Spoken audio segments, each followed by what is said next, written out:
Miami is a city with a great tradition, a well-crafted building. And one of the privileges to the building in Miami is to be part of that tradition.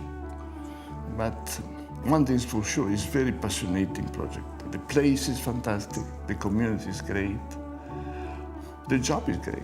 I think North Beach has a huge opportunity. Having 500 feet along this 35-acre park and having 300 feet along the Atlantic Ocean, for us it was an amazing opportunity, and I think it was something we could never pass up.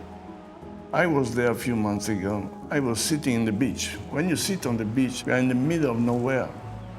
You're in the middle of Miami, but you feel like on a little island, lost. It's fantastic. This building is basically made out of 16 decks flying one above the other. And of course, those suspended decks catch the sound of the ocean. They also catch the light of the ocean, of course. This is the beautiful thing. Our partner in this project is Davide Bizzi. He's a good friend, and Davide wanted me to meet Renzo. So I took advantage of the time and we flew to Genoa.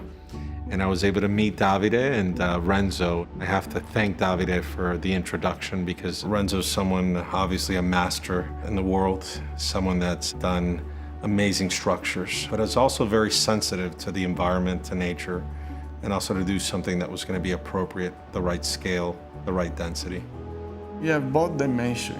You have the dimension of nature, you have Calling Avenue, you have street, you have activity, and in between you have a park. And we are flying above that park.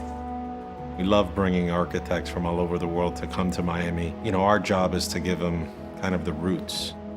Today, it's all about design, differentiating yourself from all the other buildings. But the team that's been put together by Bizzi and David Martin on the design side is a world-class team, #1 in every category.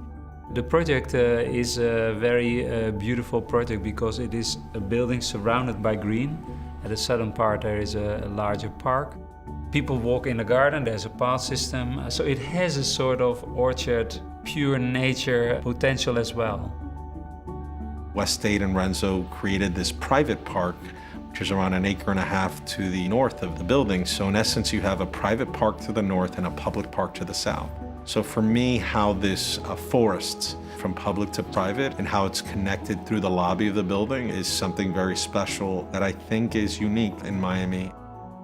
I believe when you combine great architecture with astonishing landscape design, the achievements are unique. Sometimes, it's not always the case, but a good design is almost no design. Here, the context was really the center point. What we try to do is to go to the essential. You are part of the landscape. How can we be more and more in relation with the outside? The materiality of the project was inspired by elements we find locally, simply designed, looking for almost kind of purity.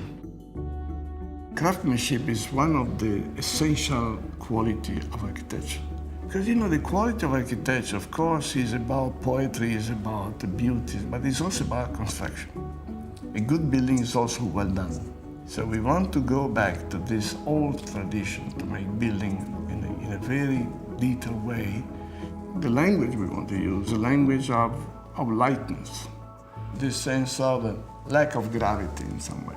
I know that it's a bit mad, but fighting against gravity is mad.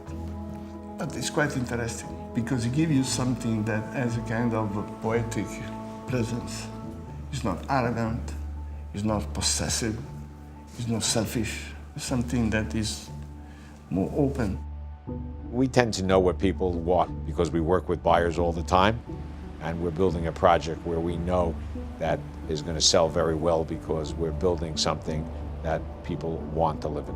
I don't think I've ever seen a building that had terraces as a proportion to the building as large. The living space in this building is a combination of interior space and exterior space. And the way we've done it is the outside becomes part of the inside. It becomes one. So I think that everyone is going to be very impressed with what we've accomplished. Miami right now is going through a cultural kind of renaissance. And for us, Renzo was someone that we felt was going to be able to add a lot of value to this property. It's really the last piece of Miami Beach that really is gonna now have some new life and new energy. What he created here was something that I think is gonna be a landmark and really give a lot of dignity and pride to the community.